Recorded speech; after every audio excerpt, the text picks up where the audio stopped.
Sunday morning, and I have a message.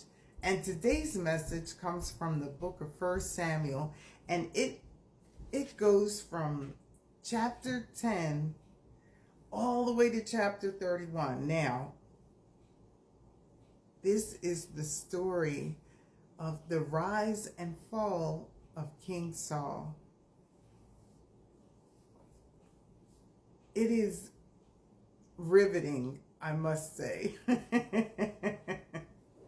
And the title of my message is, He Got a Big Ego.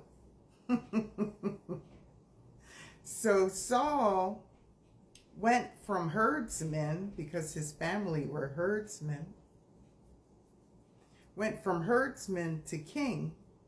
And so, he's kind of shy about it. Like, how am I a king, right? Like, we're the smallest tribe of everybody. Like, why would he choose me? But God chose him because he was tall, dark, and handsome. And the people wanted a king, and so he gave them a king. And so that's what he felt at that time, what a king should look like. And so when Saul first started out, he was a God man, right? It was like what God says mattered, right? But as he fell more and more into his title, though, it started to become about him. Like, he started believing his own press. So as it became more and more about him, it became less and less about what God said. So they went to war. God gave them the victory. Like, never forget that it was God that would give them the victory. God gives them the victory. And God gave them specific instructions. Right? Like, you can have this and this, but don't take this and that. And when I tell you to take out or destroy somebody, that's what you're supposed to do. But what does Saul do? Saul drags King Agag. The A is like Agag. He drags the king and through the city so that everybody could see like how they won and how great they are. And God was like, strike one. Then they were going into battle, and the prophet was taking too long. Samuel was taking too long. So Saul goes and does an offering to God. Well, it was the priest's place to do the offering, not his place. And so that was like strike two. Or was that strike one? I don't remember. But he had all these strikes.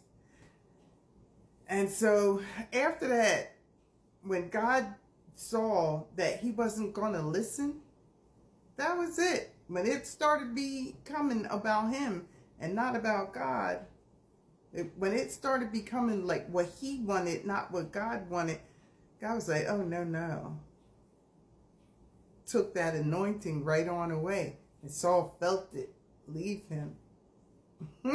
He felt that he didn't have it anymore. And God took it away and gave it to David. So now, when he had his anointing, the prophet was right there. Like, whatever was going on, like, they were in sync. So if they were going to war and he needed the prophet, Samuel would be right there with a word from God. But, when he lost his anointing, God wasn't giving him a word. So now he's going to war. And by this time, Samuel had passed away. And there was no way for him to communicate with God. And he don't really want to anyway because God took his anointing. He wanted to talk to Samuel. So what's he do? He goes to see a witch. Now he had like got them witches up out of there. But there was one witch that remained, and he went to her and asked her to pull up Samuel. And that was it. It's like, oh, you messed up, bro. You went to see a witch to talk to God? Like, no, you're going to die. And that is exactly what happened. He went into battle and he lost his life, and his sons lost their lives. There was no one to continue on the throne. There was no one to come up against David as a threat to the throne. So when we move from God first to I, me, all about me, me, me, I, well, we stop worshiping God and we start reverencing ourselves. And in this society, that's kind of what it is, right? Everybody's like, it's all about them, but it's not about you. It's not about you. It's about him. It's about God. So ask Saul. Ask King Nebuchadnezzar. They'll tell you it's all about God. So, all right, I'm about to bore you at this point. I am taking this biblical Greek class. And so in the class, I learned that I, in biblical Greek is ego. I am is ego, I, me. So it's spelled E-I-M-M-I, I, me. And so that's how I remember it, I, me.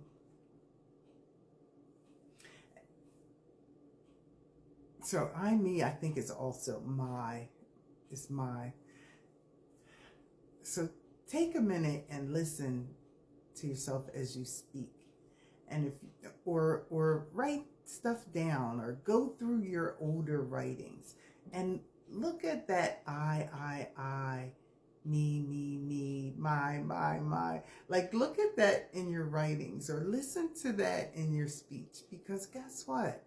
All that I, that's ego. That's 5 egos. Like, we have puffed up egos now instead of like puffed up God. We reverence the I instead of the I am. I, me is the ego, well, whatever. We're not going to have a biblical Greek class. Ego, I, me, it's not about you.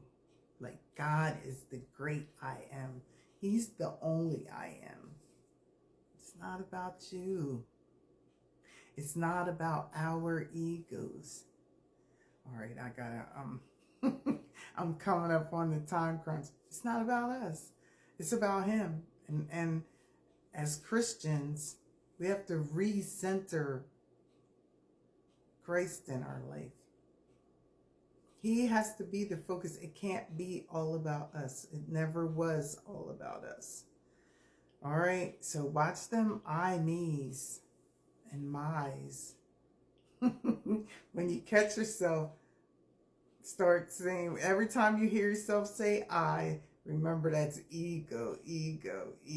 I, me, my, those 3, that's your ego. We need to bring down those egos. All right, well, join us again next time when In Its Will Ministries International presents It's Sunday Morning. Until then, bye.